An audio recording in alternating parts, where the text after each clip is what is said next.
The night Marcus took the last delivery, the city felt hollow, as if something essential had quietly stepped out of reality.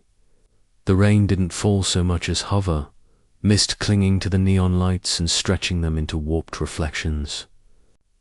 On the asphalt. It was nearly 2:30 a.m., the kind of hour when only insomniacs, criminals, and delivery drivers were awake. Marcus checked his phone at a red light. New order received. Restaurant closed. Pickup time already collected. Drop off. Address: apartment 6B, Briarwood Complex. He frowned. The app shouldn't allow this.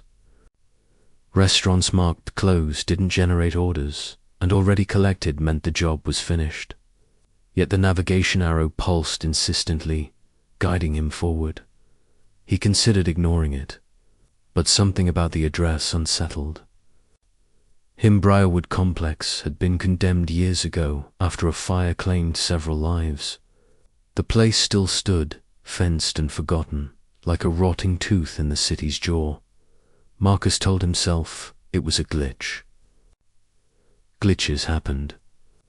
He followed the route that as he drove, the radio crackled without warning. A whisper slipped through the static, too low to understand, but close, intimately close. Marcus shut it off, his heart thudding louder than the rain. Briarwood. Emerged from the fog like a corpse rising from water. Windows gaped black and empty. The front gate hung open, chains rusted and snapped. His headlights flickered as he parked. Drop and go, he muttered, grabbing the thermal bag from the passenger seat. That was when he realized the bag was warm. He hadn't picked anything up. Marcus stared at it, fingers trembling as he slowly unzipped the top. Inside sat a takeout container, pristine and dry, steam gently fogging the plastic lid. A receipt was stapled to it. Order number 0000 customer. M. Carter special instructions.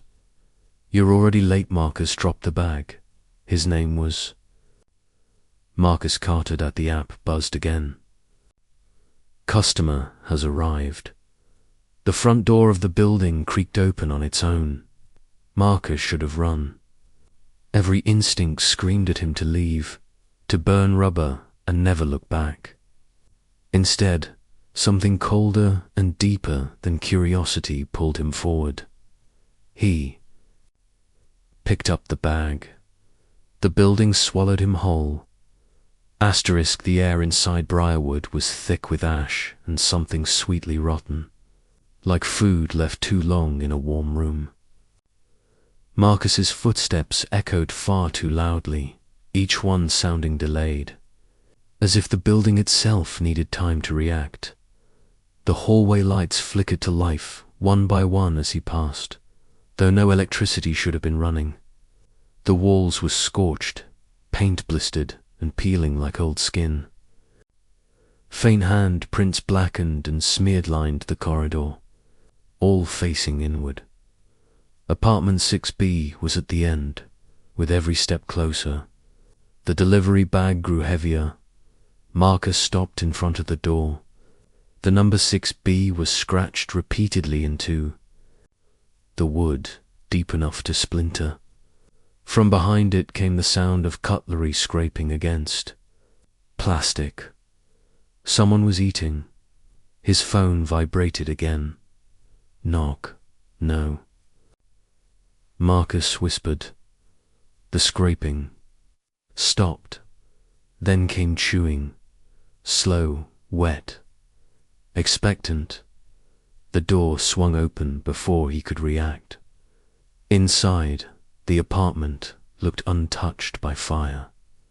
A small dining table sat neatly in the center, set for one. A man with... Marcus's face sat in the chair, older and thinner, eyes sunken and ringed with black. His skin was pale, stretched tight like parchment. You took your time, the man said, smiling. Marcus couldn't speak. The other Marcus gestured to the container in the bag. It's getting cold. Shaking, Marcus stepped inside. The door slammed shut behind him, locking with a sound too final to be mechanical. He placed the food on the table. The smell hit him immediately: charred meat, smoke, and something unmistakably human. The lid peeled back on its own. Inside lay a heart, still beating. Marcus staggered backward, bile rising in his throat. You don't remember, do you? The man asked gently. The fire, the order, the choice. The walls darkened, the room bending inward. Images flooded Marcus's mind years ago, working late nights, exhausted, accepting one final delivery: Briarwood. Smoke, screaming, a door he never opened. I left them, Marcus whispered. I left you. The man nodded. You left us. The lights went out. In the darkness, many chairs scraped across the floor. Asterisk when the lights returned. Marcus was no longer alone. They surrounded the table-burned figures, their bodies twisted, and cracked, eyes glowing faintly like dying embers. Children, elderly, a woman clutching a melted phone. All of them stared at Marcus with unbearable hunger. The man with his face stood and stepped aside. Delivery is about service, he said. You take orders. You don't question them. The figures began chanting, their voices layered and distorted.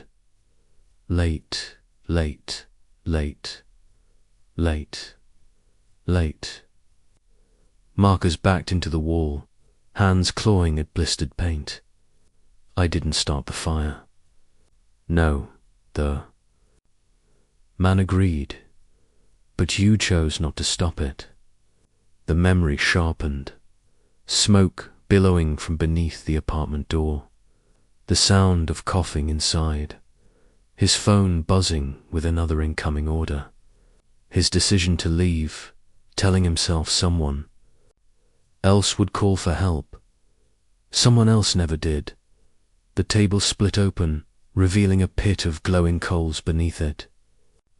The heart fell in, hissing, still beating. Every order must be completed, the man said softly.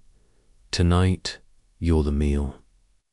The burned figures lunged. Marcus screamed as hands grabbed him, their touch freezing and scorching at once.